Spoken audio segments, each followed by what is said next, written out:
ਵਾਹਿਗੁਰੂ ਜੀ ਕਾ ਖਾਲਸਾ ਵਾਹਿਗੁਰੂ ਜੀ ਕੀ ਫਤਿਹ। ਸੰਗਤ ਜੀ, ਬਾਪੂ ਦਰਸ਼ਨ ਸਿੰਘ ਜੀ ਹੋਏ ਸਨ ਜਿਹੜੇ ਕਿ ਮਰ ਕੇ ਜਿਉਂਦੇ ਹੋਏ ਸੀ ਅਤੇ ਮੌਤ ਤੋਂ ਬਾਅਦ ਉਹਨਾਂ ਨੇ ਜਿਹੜੇ ਵੀ ਅਗਲੀ ਦੁਨੀਆ ਦੇ ਦ੍ਰਿਸ਼ ਦੇਖੇ ਉਹ ਆਪ ਸਭ ਸੰਗਤਾਂ ਨਾਲ ਸਾਂਝੇ ਕਰ ਰਹੇ ਹਾਂ ਜੀ। ਬਾਪੂ ਦਰਸ਼ਨ ਸਿੰਘ ਜੀ ਨੇ ਦੱਸਿਆ ਕਿ ਇੱਕ ਵਾਰੀ ਜਦੋਂ ਉਹ ਆਪਣੇ ਪਿਤਾ ਜੀ ਦੇ ਨਾਲ ਅਤੇ ਤਾਇਆ ਜੀ ਦੇ ਨਾਲ ਖੇਤਾਂ ਦੇ ਵਿੱਚ ਕਣਕ ਦੀ ਵਾਢੀ ਦਾ ਕੰਮ ਕਰ ਰਹੇ ਸਨ ਤਾਂ ਉਹਨਾਂ ਨੂੰ ਬਹੁਤ ਤੇਜ਼ ਬੁਖਾਰ ਹੋ ਗਿਆ, ਜਿਸ ਨਾਲ ਉਹਨਾਂ ਨੂੰ ਕੰਬਣੀ ਸ਼ੁਰੂ ਹੋ ਗਈ ਅਤੇ ਉਹਨਾਂ ਨੇ ਦੱਸਿਆ ਕਿ ਮੇਰਾ ਸਰੀਰ ਐਸਾ ਕੰਬਿਆ ਕਿ ਕੰਬਦਾ ਠੰਡਾ ਹੋਣ ਲੱਗ ਪਿਆ। ਉਸ ਤੋਂ ਬਾਅਦ ਮੇਰੇ ਤਾਇਆ ਜੀ ਅਤੇ ਬਾਪੂ ਜੀ ਨੂੰ ਫਿਕਰਾਂ ਲੱਗ ਗਈਆਂ ਕਿ ਹੁਣ ਇਹ ਨਹੀਂ ਬਚਦਾ।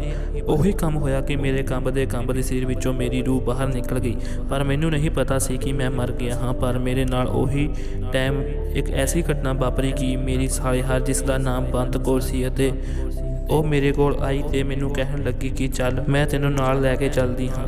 ਕਹਿੰਦੇ ਮੈਂ ਸਮਝਿਆ ਸੀ ਕਿ ਇਹ ਮੇਰੀ ਸਾਲੇਹਾਰ ਹੈ, ਪਰ ਜਦੋਂ ਅਸੀਂ ਸ਼ਿਮਲਾ ਦੀ ਜੂ ਟੱਪ ਗਏ ਤਾਂ ਉਹ ਬੰਤ ਕੌਰ ਕੁਝ ਹੋਰ ਹੀ ਬਣ ਗਈ। ਮੈਂ ਘਬਰਾ ਗਿਆ ਕਿ ਇਹਨੂੰ ਕੀ ਹੋ ਗਿਆ, ਇਹ ਤਾਂ ਬੰਤ ਕੌਰ ਨਹੀਂ ਹੈ, ਇਹ ਤਾਂ ਕੋਈ ਹੋਰ ਹੀ ਸ਼ੈ ਹੈ। ਉਹ ਦੱਸਦੇ ਸਨ ਕਿ ਉਹ ਮੈਨੂੰ ਐਸੀ ਜਗ੍ਹਾ ਤੇ ਲੈ ਗਈ ਜਿੱਥੇ ਦੋ ਸੜਕਾਂ ਬਣਦੀਆਂ ਸਨ। ਉਹ ਜਿਹੜੀ ਸੜਕ ਸੀ ਉਹ ਚਿੱਟੇ ਰੰਗ ਦੀ ਸੀ, ਬਿਲਕੁਲ ਸੁੱਕਾ ਰਾਹ ਸੀ, ਉਸ ਉੱਪਰ ਕੋਈ ਵੀ ਰੇਤ ਨਹੀਂ ਸੀ, ਨਾ ਹੀ ਉਹ ਧੁੱਪ ਵਰਗਾ ਸੀ, ਨਾ ਹੀ ਕੁਝ ਹੋਰ ਸੀ। ਪਤਾ ਨਹੀਂ ਉਹ ਰਸਤਾ ਕਿਹੜੀ ਚੀਜ਼ ਦਾ ਬਣਿਆ ਹੋਇਆ ਸੀ। ਤੇ ਉਸੇ ਰਸਤੇ ਦੇ ਇੱਕ ਪਾਸੇ ਵੱਡਾ ਮੈਦਾਨ ਸੀ ਤੇ ਇੱਕ ਪਾਸੇ ਲਾਲ ਰੰਗ ਦੇ ਪਹਾੜ ਸਨ। ਅਤੇ ਉਸੇ ਸੜਕ ਉੱਤੇ ਦੇਖਦੇ ਸਾਂ ਕਿ ਕੁਝ ਬੰਦੇ ਜਾ ਰਹੇ ਹਨ, ਪਰ ਉਹ ਬੰਦੇ ਬੜੀ ਹੀ ਅਜੀਬ ਕਿਸਮ ਦੇ ਸਨ। ਉਹ ਜਿਹੜੇ ਬੰਦੇ ਸੀ ਉਹਨਾਂ ਦਾ ਸਰੀਰ ਮਨੁੱਖ ਦਾ ਸੀ, ਪਰ ਮੂੰਹ ਉਹਨਾਂ ਦੇ ਸੂਰਾਂ ਵਰਗੇ ਸਨ। ਐਸੇ ਭਿਆਨਕ ਦੇਖ ਵਾਲੇ ਉਹ ਮਨੁੱਖ ਕੁਝ ਬੰਦਿਆਂ ਤੇ ਜਨਾਨੀਆਂ ਨੂੰ ਫੜ ਕੇ ਲਿਜਾ ਰਹੇ ਸਨ। ਉਹ ਕਹਿੰਦੇ ਕਿ ਮੈਂ ਥੋੜ੍ਹਾ ਜਿਹਾ ਹੌਸਲਾ ਕੀਤਾ ਅਤੇ ਉਹ ਜਿਹੜੀ ਔਰਤ ਬੰਤ ਕੌਰ ਦਾ ਰੂਪ ਧਾਰ ਕੇ ਆਈ ਸੀ, ਮੈਂ ਉਸ ਨੂੰ ਪੁੱਛ ਹੀ ਲਿਆ ਕਿ ਇਹ ਬੰਦੇ ਕੌਣ ਹਨ। ਤਾਂ ਉਸਨੇ ਮੈਨੂੰ ਦੱਸਿਆ ਕਿ ਇਹ ਜਮਦੂਤ ਹਨ। ਇਹ ਭਿਆਨਕ ਦੇਖ ਵਾਲੇ ਬੰਦੇ ਸਾਰੀਆਂ ਇਸਤਰੀਆਂ ਅਤੇ ਉਹ ਬੰਦਿਆਂ ਨੂੰ ਧਰਮਰਾਜ ਦੀ ਕਚਹਿਰੀ ਵਿੱਚ ਤਰੀਕਾਂ ਭੁਗਤਣ ਲਈ ਲੈ ਕੇ ਜਾ ਰਹੇ ਸਨ।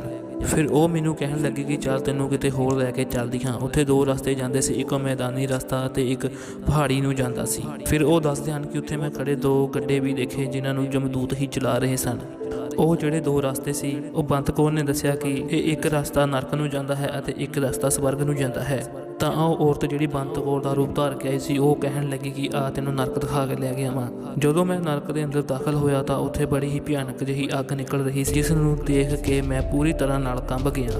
ਤਾਂ ਉਹ ਔਰਤ ਕਹਿਣ ਲੱਗੀ ਕਿ ਤੇਰੇ ਕੋਲੋਂ ਇਹ ਦ੍ਰਿਸ਼ ਦੇਖਿਆ ਨਹੀਂ ਜਾਣਾ, ਚੱਲ ਤੈਨੂੰ ਮੈਂ ਕਿਤੇ ਹੋਰ ਲੈ ਕੇ ਚੱਲਦੀ ਹਾਂ। ਉਹ ਥੋੜ੍ਹੀ ਕੁ ਅੱਗੇ ਇੱਕ ਛਪਰੀ ਕੋਲ ਲੈ ਕੇ ਆ ਗਈ। ਉਸਨੇ ਦੱਸਿਆ ਕਿ ਇਹ ਮੇਰੀ ਛਪਰੀ ਹੈ। ਉਹ ਛਪਰੀ ਸੋਨੇ ਦੀ ਸੀ ਅਤੇ ਉਸ ਦੇ ਬਾਹਰ ਦੋ ਮੰਜੇ ਡਿੱਠੇ ਸਨ।